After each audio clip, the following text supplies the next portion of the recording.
Mutual ഫണ്ടുകളിലെ compounding അല്ലെങ്കിൽ കൂട്ടുപലിശ. എന്താണ് mutual ഫണ്ടുകളിലെ compounding അല്ലെങ്കിൽ കൂട്ടുപലിശ? ബാങ്കുകൾ നൽകുന്നത് പോലെ ഒരു നിശ്ചിത പലിശ നിരക്കൊന്നും മ്യൂച്വൽ ഫണ്ടുകൾ നൽകുന്നില്ല. എന്നിട്ട് ഇവയിൽ എങ്ങനെയാണ് കോമ്പൗണ്ടിങ് സാധ്യമാകുന്നത് എന്നതാണ് ഇന്നത്തെ നമ്മുടെ വീഡിയോ. ഞാൻ Shoshamma, AMFI registered mutual fund distributor. Disclaimer: mutual fund നിക്ഷേപങ്ങൾ വിപണിയിലെ ലാഭനഷ്ടങ്ങൾക്ക് വിധേയമാണ്. അതിനാൽ സ്കീം സംബന്ധിച്ച രേഖകൾ ശ്രദ്ധാപൂർവം വായിക്കുക. ഈ വീഡിയോ വിദ്യാഭ്യാസ ഉദ്ദേശത്തിനായി തയ്യാറാക്കിയതാണ്. അതിനാൽ ഇതിന്റെ മാത്രം അടിസ്ഥാനത്തിൽ നിക്ഷേപ തീരുമാനങ്ങൾ എടുക്കാൻ പാടുള്ളതല്ല. കോമ്പൗണ്ടിങ് അല്ലെങ്കിൽ കൂട്ടുപലിശ എന്നാൽ ഒരു നിക്ഷേപത്തിൽ നിന്ന് ലഭിക്കുന്ന ലാഭം അതേ നിക്ഷേപത്തിൽ തന്നെ ചേർത്ത് വീണ്ടും ആ ലാഭത്തിന്മേൽ ലാഭമുണ്ടാക്കുന്ന പ്രക്രിയയാണ് കോമ്പൗണ്ടിങ് അല്ലെങ്കിൽ കൂട്ടുപലിശ എന്ന് പറയുന്നത്. ചുരുക്കത്തിൽ പറഞ്ഞ് പലിശയ്ക്ക് മേൽ പലിശ എന്ന് പറയും. ഇത് സാധാരണ നമുക്ക് എല്ലാവർക്കും നന്നായിട്ട് അറിയാവുന്ന ഒരു കാര്യമാണ്. ഇത് നമ്മുടെ മ്യൂച്വൽ ഫണ്ടുകളിൽ എങ്ങനെയാണ് സംഭവിക്കുന്നത്? നെറ്റ് അസറ്റ് വാല്യൂവിൽ ഉണ്ടാകുന്ന വളർച്ച, ലഭിക്കുന്ന ലാഭം വീണ്ടും നിക്ഷേപിക്കുന്നതിലൂടെ മാർക്കറ്റിൽ ഉണ്ടാകുന്ന ഗ്രോത്ത്, ഇവയിലൂടെയാണ് മ്യൂച്വൽ ഫണ്ടുകളിൽ ഈ കോമ്പൗണ്ടിങ് അല്ലെങ്കിൽ കൂട്ടുപലിശയുടെ എഫക്ട് നമുക്ക് ലഭിക്കുന്നത്. കോമ്പൗണ്ടിങ് എഫക്ട് നമ്മുടെ നിക്ഷേപങ്ങൾക്ക് എങ്ങനെയാണ് സാധ്യമാകുന്നത്? നമ്മുടെ മ്യൂച്വൽ ഫണ്ടുകളിലെ നിക്ഷേപം ഫണ്ട് മാനേജർ അതാത് ഓഹരികളിലും ബോണ്ടുകളിലും സമയാസമയം നിക്ഷേപിക്കുകയും അവിടെ നിന്ന് പിൻവലിക്കുകയും ചെയ്യുന്നു. ചെലവ് കമ്പനികൾ നൽകുന്ന ഡിവിഡന്റ്, ബോണ്ടുകളിൽ നിന്ന് ലഭിക്കുന്ന പലിശകൾ, ക്യാപിറ്റൽ ഗെയിൻ എന്നിവയിലൂടെ ലഭിക്കുന്ന ലാഭം നമ്മുടെ അതേ ഫണ്ടുകളിൽ തന്നെ അത് നിലനിർത്തുകയും ചെയ്യും. ശേഷം ഇത് കൂടുതൽ ഫണ്ടുകളിലോട്ട് വീണ്ടും നിക്ഷേപിക്കുന്നു. അതായത് അടുത്ത വർഷം നിങ്ങളുടെ തുടക്കത്തിലെ നിക്ഷേപത്തിന് മാത്രമല്ല വർദ്ധിച്ച ആകെത്തുകയ്ക്കാണ് ലാഭം ലഭിക്കുന്നത്. ഇത് ഫണ്ടിനുള്ളിൽ തന്നെ ഒരു കോമ്പൗണ്ടിങ് സൈക്കിൾ ഉണ്ടാക്കുന്നു. നമുക്കൊരു ഉദാഹരണം നോക്കിയാലോ? നിങ്ങൾ ഒരു ഇക്വിറ്റി മ്യൂച്വൽ ഫണ്ടിൽ 1 ലക്ഷം രൂപ ലംസമായി നിക്ഷേപിക്കുന്നു എന്ന് കരുതുക. ഒരു വർഷം കഴിയുമ്പോൾ ഈ ഫണ്ടിന് 15% ഗ്രോത്ത് റേറ്റ് ഉണ്ടായാൽ അവിടെ നമുക്ക് ലഭിക്കുന്ന ലാഭം 15,000 രൂപ എന്ന് പറയുമ്പോൾ ഒരു വർഷം കഴിയുമ്പോൾ നമ്മുടെ അസറ്റ് വാല്യൂ 1,15,000 മാറുന്നു. രണ്ടാം വർഷമാകുമ്പോൾ നമ്മുടെ നിക്ഷേപം നടക്കുന്നത് 1,00,000-നല്ല, 1,15,000-ത്തിനാണ്. 1,15,000-ൽ രണ്ടാം വർഷവും 15% റിട്ടേൺ കിട്ടിയാൽ ആദ്യ വർഷം നമുക്ക് പലിശയാ അല്ലെങ്കിൽ റിട്ടേൺ ആയി കിട്ടിയത് 15,000 ആണെങ്കിൽ രണ്ടാം വർഷം നമുക്ക് റിട്ടേൺ ആയി കിട്ടുന്നത് 17,250 രൂപയാണ്. ഇത് ഒരുമിച്ച് ചേർത്ത് മൂന്നാം വർഷം 1,32,250 രൂപയായിട്ടാണ് മൂന്നാം വർഷത്തെ നിക്ഷേപം നടക്കുന്നത്. അവിടെയും നമുക്ക് ലഭിക്കുന്ന നിക്ഷേപത്തിന്റെ റിട്ടേൺ 15% എങ്കിൽ അവിടെ നമുക്ക് ലഭിക്കുന്നത് 19,837.5 രൂപയാണ്. ഇത് തുടർന്നു പോകും. ഇനി എല്ലാ വർഷവും ഒരേ റിട്ടേൺ തന്നെ ലഭിക്കണമെന്നില്ല. SIP-യുടെ കാര്യം നോക്കിയാലോ? യഥാർത്ഥത്തിൽ ഒരു ഡബിൾ കോമ്പൗണ്ടിങ് എഫക്റ്റ് ആണ് SIP-കളിൽ സംഭവിക്കുന്നത്. അതായത് മുകളിൽ പറഞ്ഞ അതേ കോമ്പൗണ്ടിങ് ഇവിടെ നടക്കുന്നു. കൂടാതെ റുപ്പി കോസ്റ്റ് ആവറേജിംഗ് എന്ന നിക്ഷേപിക്കുമ്പോൾ വിപണിയിലെ നഷ്ടം കുറയ്ക്കാൻ സാധ്യതയുള്ള ഒരു സ്ട്രാറ്റജി കൂടെ ഇവിടെ ഉപയോഗിക്കപ്പെടുന്നു. എന്താണ് റുപ്പി കോസ്റ്റ് ആവറേജിംഗ്? വിപണിയിലെ വിലക്കയറ്റവും വിലയിടിവും നോക്കാതെ ഒരു കൃത്യമായ ഇടവേളകൾ ഒരു നിശ്ചിത തുക നിക്ഷേപിക്കുന്ന രീതിയാണ് റുപ്പി കോസ്റ്റ് ആവറേജിംഗ് എന്ന് പറയുന്നത്. ഈ രീതി നമ്മൾ മ്യൂച്വൽ ഫണ്ടുകളിലും ഓഹരികളിലും ഉപയോഗിക്കുമ്പോൾ അവിടുത്തെ വിപണിയിലെ നഷ്ടസാധ്യത കുറയ്ക്കുവാൻ നമ്മെ സഹായിക്കും. ഇതെങ്ങനെ പ്രവർത്തിക്കുന്നു എന്ന് നമുക്കൊരു ഉദാഹരണത്തിലൂടെ നോക്കാം. നിങ്ങൾ SIP-ആയി 5,000 രൂപ മാസം തോറും നിക്ഷേപിക്കുന്നു എന്ന് കരുതുക. അവിടുത്തെ നെറ്റ് അസറ്റ് വാല്യൂ 50 രൂപയാണ് എങ്കിൽ നിങ്ങൾക്ക് ആ മാസം കിട്ടുന്ന നിക്ഷേപങ്ങളുടെ എണ്ണം അല്ലെങ്കിൽ നിങ്ങൾക്ക് അവിടെ കിട്ടുന്ന ഓഹരികളുടെ എണ്ണം എന്ന് പറയുന്നത് 100 എണ്ണമാണ്. ഇനി രണ്ടാം മാസം ആകുമ്പോൾ നെറ്റ് അസറ്റ് വാല്യൂ 40 രൂപയായി കുറഞ്ഞു എന്ന് കരുതുക. നിങ്ങളുടെ നിക്ഷേപ തുക ഇവിടെ മാറുന്നില്ല, 5,000 ആണ്. 5,000 രൂപ നിക്ഷേപിക്കുമ്പോൾ നിങ്ങൾക്കത് ലഭിക്കുന്നത് 40 രൂപ നെറ്റ് അസറ്റ് വാല്യൂ വെച്ച് 125 യൂണിറ്റ് ലഭിക്കും. മൂന്നാം മാസമായപ്പോൾ വീണ്ടും മാർക്കറ്റ് താഴോട്ട് പോകുന്നതിനാൽ നിങ്ങളുടെ നെറ്റ് അസറ്റ് വാല്യൂ 25 രൂപയായി മാറി. എങ്കിൽ അത് സംഭവിക്കുന്നത് നമുക്ക് ലഭിക്കുന്ന യൂണിറ്റ് 100 125 ഇപ്പോൾ അത് 200 മാറുന്നു.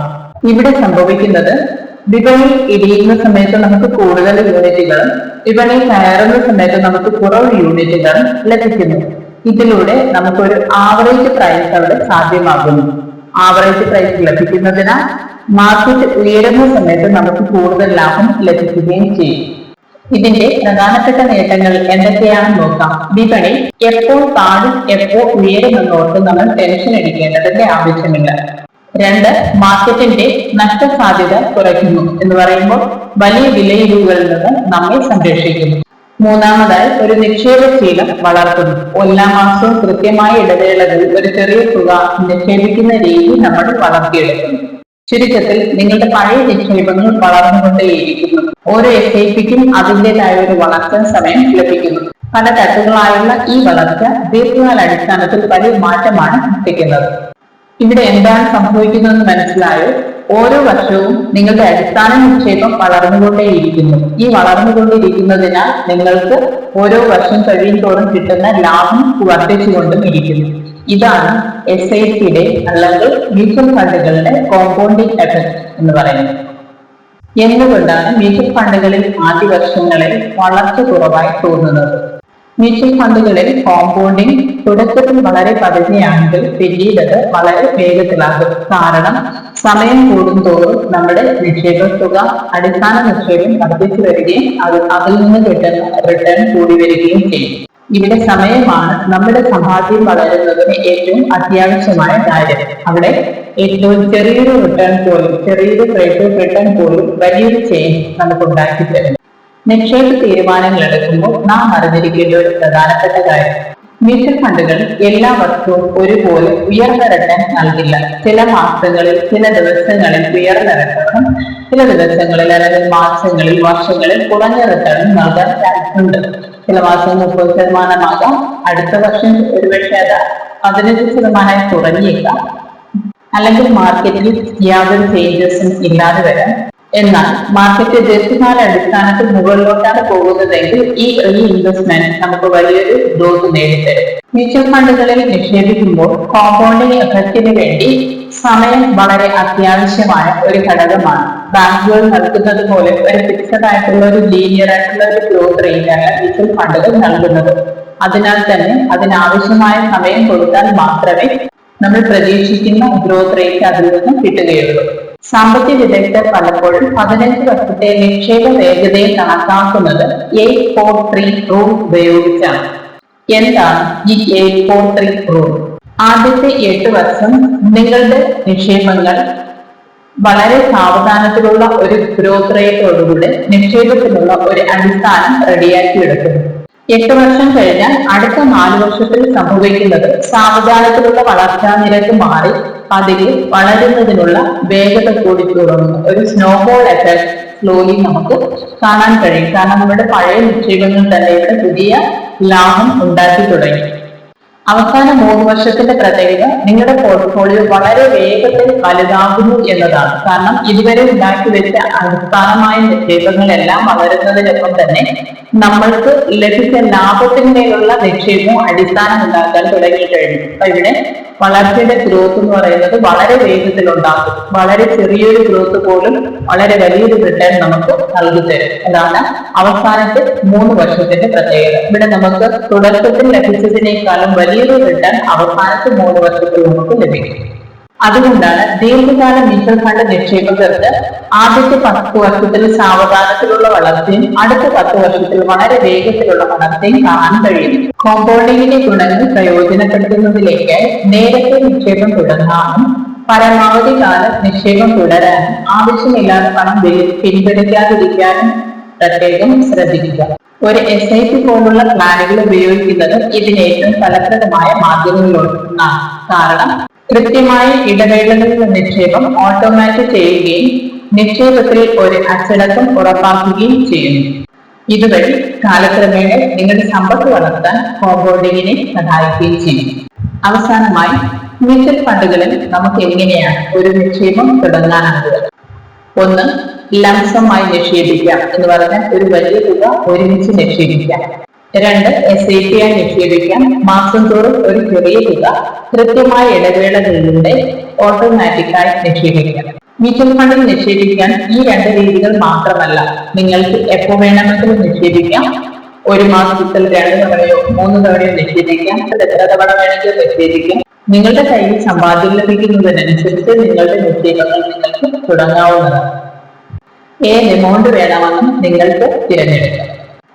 ഇവിടെ ഇവയിൽ നിന്നൊക്കെ പ്രത്യേകമായി മറ്റൊരു കാര്യം കൂടെയുണ്ട്.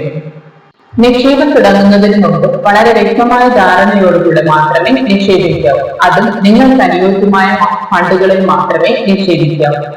അവ കണ്ടെത്തുന്നതിലേക്ക് നിങ്ങൾക്ക് ഒരു ആംപി രജിസ്റ്റേർഡ് മ്യൂച്വൽ ഫണ്ട് ഡിസ്ട്രിബ്യൂട്ടറുടെ അല്ലെങ്കിൽ സെബി രജിസ്റ്റേർഡ് ഇൻവെസ്റ്റ്മെന്റ് അഡ്വൈസറിന്റെ അഭിപ്രായം തേടാവുന്നതാണ്. ഇവിടെ ഏറ്റവും പ്രധാനം നിക്ഷേപത്തിനായി ശരിയായ സമയം തിരഞ്ഞെടുക്കുക എന്നതിനേക്കാൾ നിക്ഷേപ വളർച്ചയ്ക്കായി കൂടുതൽ സമയം നൽകുക എന്നതാണ്. ശരിയായ നിക്ഷേപം നടത്തി അധികമായി സമ്പാദിക്കും. Thank you.